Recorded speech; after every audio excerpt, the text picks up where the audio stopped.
Do I get a hug, Arthur? A warm embrace for a lost brother now found. You know, nothing means more to me than this gang, the bond we share. It's the most real thing to me. I would kill for it, I would happily die for it. But in spite of all of that, I would have easily left you here to rot if Charles hadn't stopped me. I don't believe a word of that, Arthur. Get him out of here! You know, when it comes to N-Scale Thomas and Friends, or at least the rolling stock, there's really not a lot you can complain about. I mean, it all looks pretty accurate. The faces they make are pretty good. Most of the detail is molded, but I mean, to be fair, it's good molded detail. It all looks fine. So, how can you make it better? Well, hopefully I'll show you that in today's video, because these are, you cannot buy these as is, sadly. Let me talk about how I modify these. Yes, as you can see here, this is pretty much my entire N-Scale Thomas and Friends collection, or at least through Bachmann. And all of these wagons have now been modified in some way, whether they've been weathered or customized, or they have loads. And I figured it'd be fun to talk about how I did that. I sadly only recorded these ones getting made, but I mean, it's pretty simple what you're seeing. So let's just jump into all these wagons. And with all of that being said, I think it's only fair we start with the most boring, and that would probably be this one here.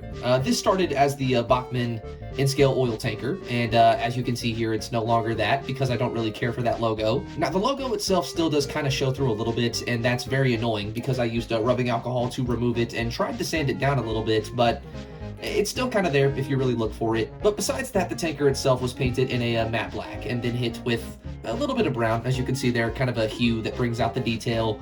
It's very simple. It's kind of just a dirty tanker that sits in the background or fills up space in a train, but that's all it really needs to be. And personally, I would argue that's better than whatever logo they had on it, but what even is that? Now, it does have a face as well, and I would argue this is probably one of the worst faces. This is probably one of the worst faces I've painted in this scale. It doesn't look that great, but it is smaller than my pinky nail, so the fact that I got any detail on that thing is fine with me. Yeah, we got a little Troublesome tanker, and it does have a face. I would like to make some more of these, probably the white Troublesome tanker, since that's my favorite one. Probably get some actual slate faces, so they're real tanker, you know, faces that would be used in the show. But with all that being said, yeah, there's the most simple and boring one. Moving on. Now, this one is also pretty simple, but I can't lie. It probably has the most intrigue. It didn't take a lot, and it kind of bothers me that Bachmann didn't do some of these things already. Let me explain. So this is the Great Western box van, and as you can see here, I've done a little bit of painting. I've added the black there at the bottom. For some reason, when you get this, the bottom board there is brown, and that is very annoying. Kind of just to do it, I also painted some silver there on the side, and that is on both sides, just to insinuate the metal, and also weathered this thing. As you can see there, it's got a little bit of black wash in between the wood planks, and a little bit of a tan that has been weathered with there on the couplers, the chassis, working its way up the body. And that's so it would kind of fit in with these vans I have here. I believe these vans are made by Graham Farish, and they're weathered very largely the same way. So they kind of served as an inspiration. I think I kind of nailed it. They look like they would belong in the same train. Perfect. There you go. And all it took was a little bit of Tamiya black wash and spray paint, and a little bit of time, and black paint there at the bottom. And boom, there's a beautiful little box van.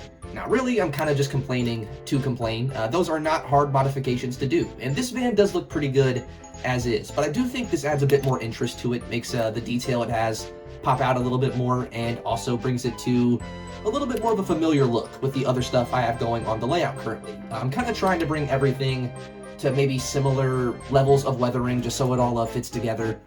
I think I did pretty good on these vans. Or one van. I didn't really do this. I did this one. That's it. Forget what I said.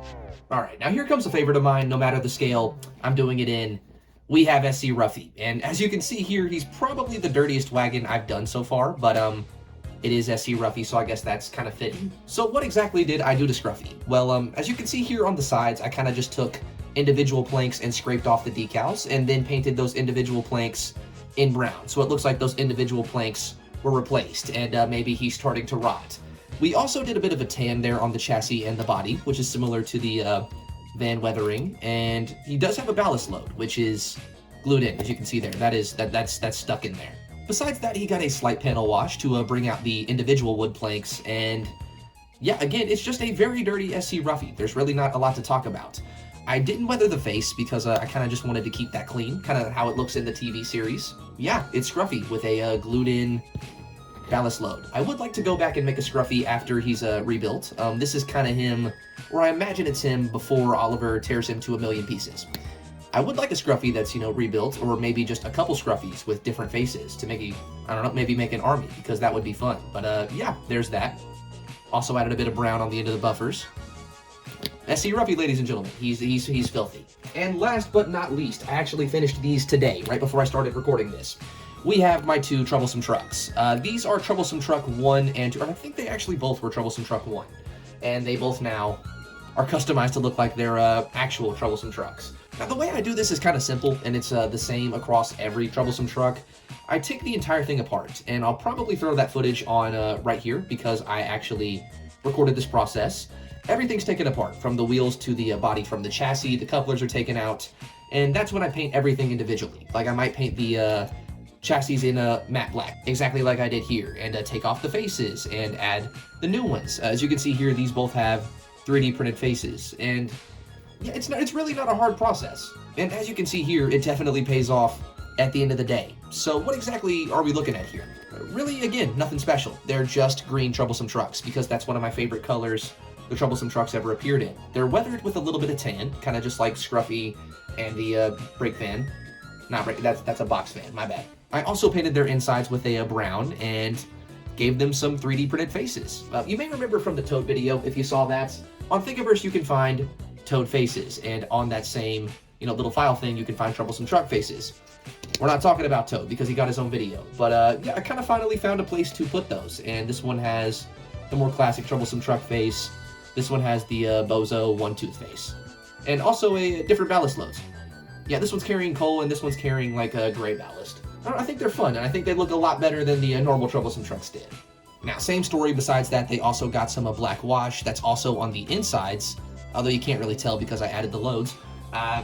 Yeah, that's pretty much it. This is my complete roster of modified Bachmann rolling stock at this point. And of course, this will be growing. If you guys are interested in more videos like this, be sure to comment down below, because rolling stock's some of my favorite stuff to work on. You can never make something too dirty. You can never have too many plank wagons. I mean, look, I have 3 here, and they each have different loads. I need multiple now. I really like this tanker, but my favorite tanker is the white one, and I don't have any white paint, so gotta go back and do that.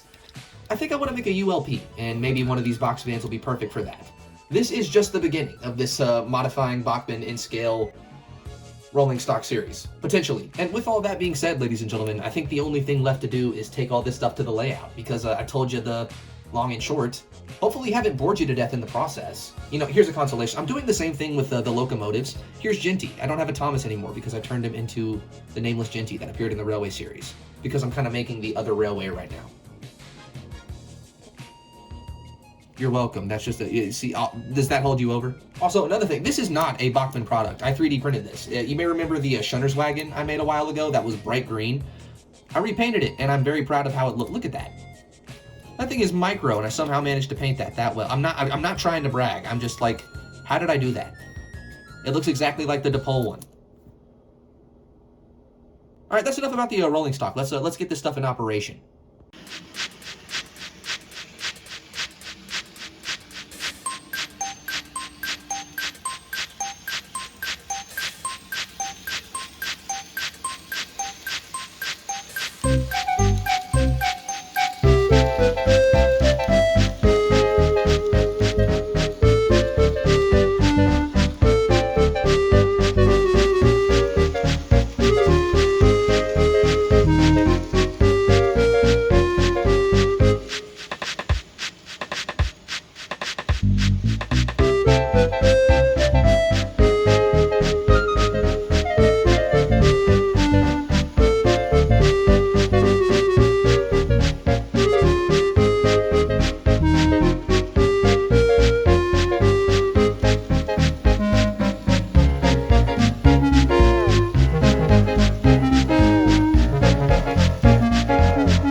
Either subscribe, donate, or get the fuck out.